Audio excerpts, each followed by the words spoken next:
Welcome back again this week. Agenda 21.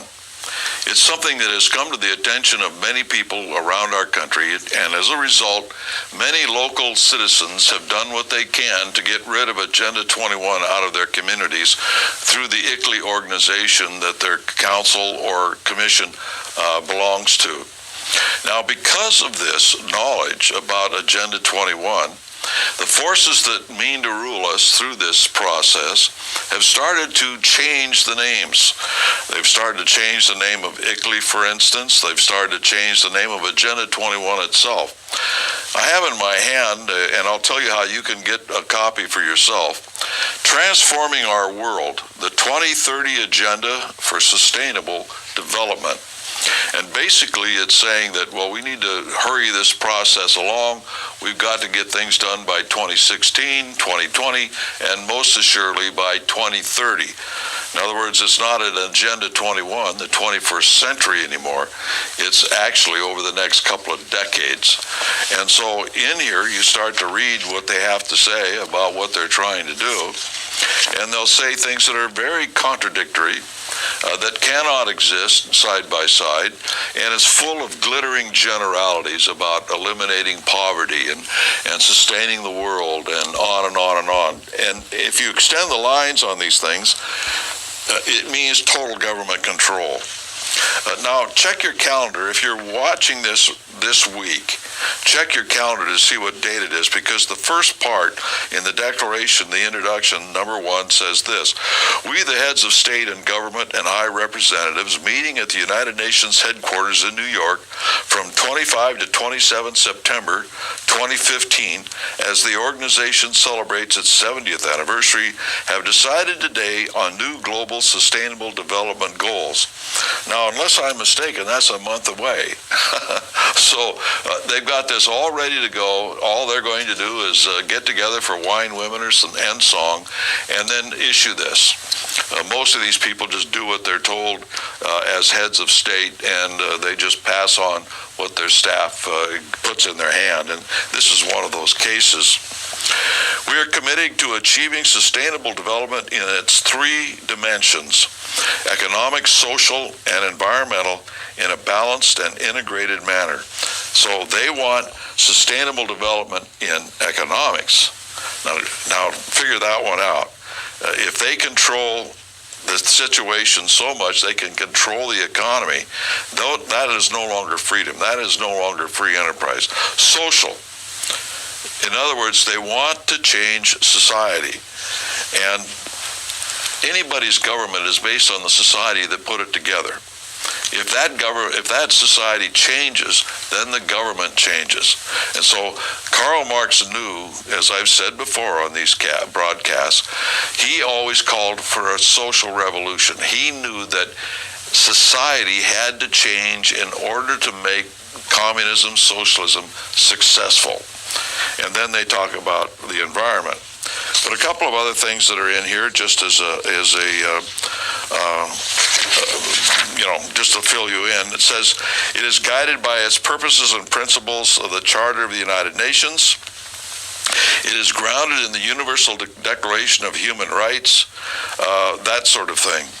So these declarations of human rights, as I pointed out in my book, International Merger by Foreign Entanglements, on page, for those of you who have a copy, on page 112, it says in these areas where they're giving these rights, in other words, our system is based on the idea that God gave us our rights. Therefore, nobody can legitimately take them away from us, particularly government.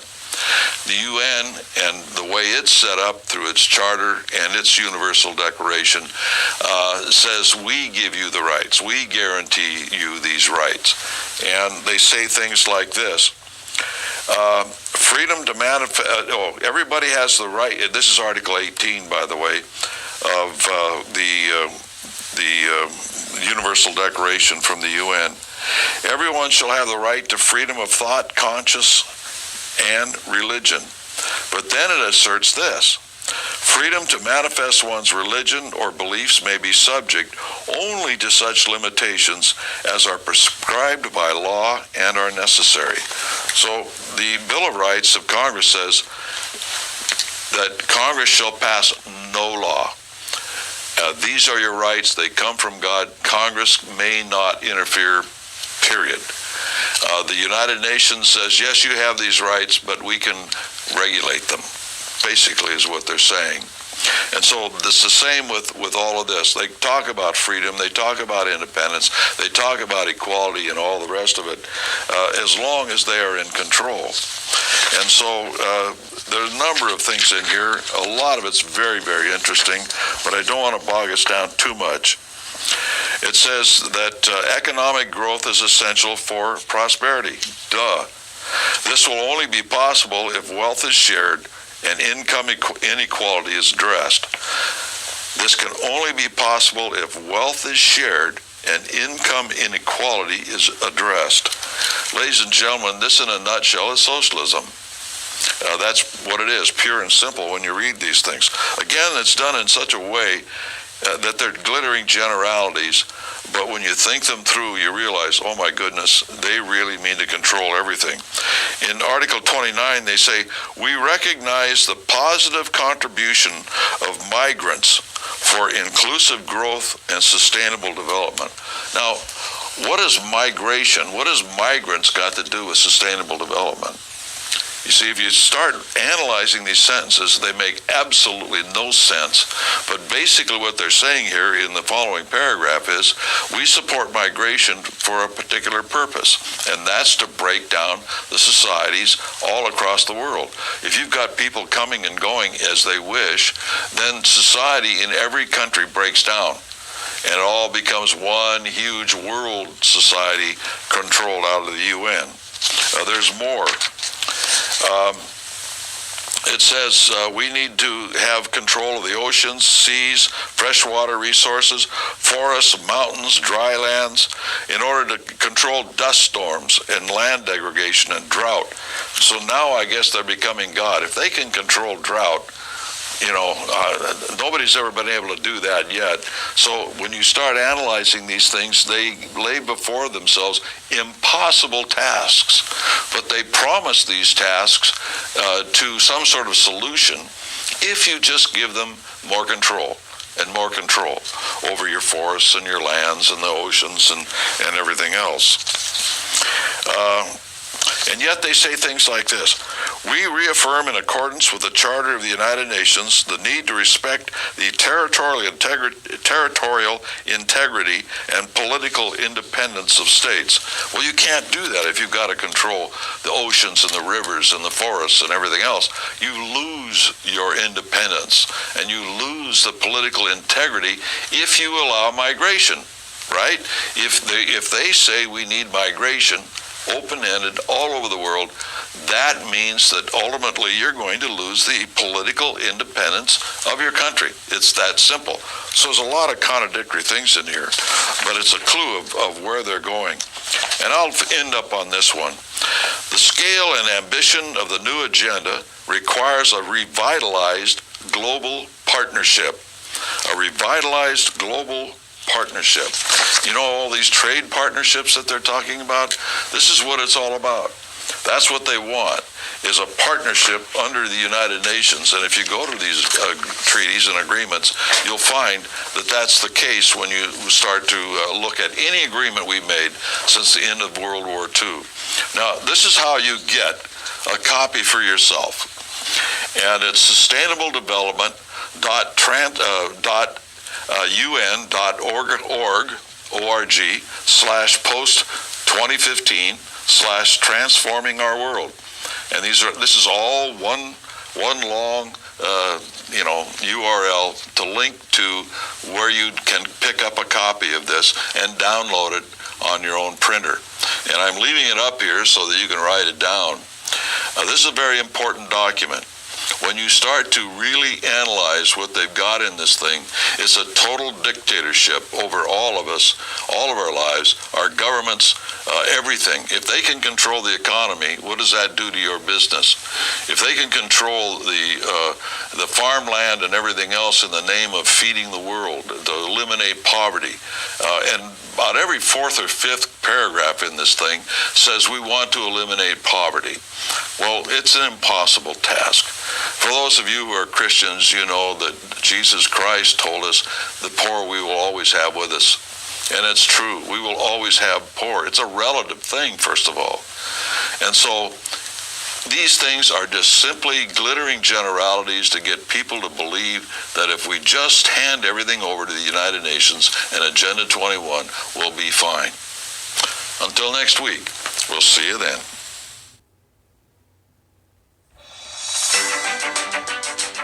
Humankind faces many challenges to ensure that all people have the same development and well-being opportunities. In the year 2000, the United Nations adopted 8 objectives to meet the main needs of the poorest. 15 years later, 193 countries adopted the 2030 Agenda that sets out the Sustainable Development Goals, a new horizon with the most pressing challenges for human beings in the coming years. These are 17 ambitious goals that require the collaboration of civil society and the public and private sectors, whose success means a more egalitarian and livable world. The eradication of poverty and hunger so as to ensure a healthy life. Achieve universal access to basic services such as water, sanitation, and sustainable energy. Support the generation of development opportunities through inclusive education and decent work. Foster innovation and resilient infrastructures by creating communities and cities capable of producing and consuming in a sustainable way. Reduce inequalities in the world, especially gender inequalities. Caring for the environment by combating climate change and protecting oceans and terrestrial ecosystems. Promote collaboration between different social actors to create an environment of peace and sustainable development. If we achieve these sustainable development goals among people, governments, and companies, we will make the world a more prosperous place for all.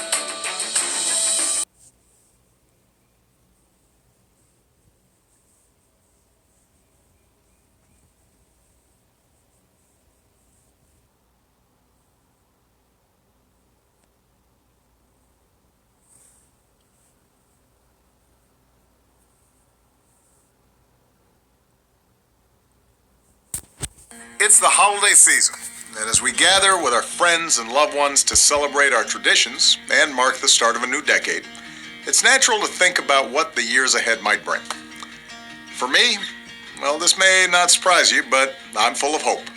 Still, I'm as inspired as ever about the progress we're making together, especially the example of a new generation of leaders who are rising up everywhere to help lead us into the future. As I've said before, this hope isn't blind optimism. It's anchored in the stories of grace and innovation and common bonds that fill the world around us. My optimism today is born from the work of young entrepreneurs, scholars, and leaders who see the world as it is and have the courage to remake it as it should be. There are people like Nicholas Marchese, a 25-year-old from Brisbane, Australia, who pioneered the world's first free mobile laundry system for people experiencing homelessness. People like Colombia's Ana Maria Gonzalez Forero, who's using tourism to reintegrate ex-combatants into Colombia's economy, recruiting them to lead tours into areas that were once war zones. And people like Veronica Crespin-Palmer from Aurora, Colorado, who's transforming education for minority, immigrant, and refugee students by inviting their families into the classroom and ensuring they can help drive the policy decisions that impact their kids. 2019 was filled with stories like these, stories that I hope give you as much optimism for the future as they give me. Here's to a happy and hopeful new year.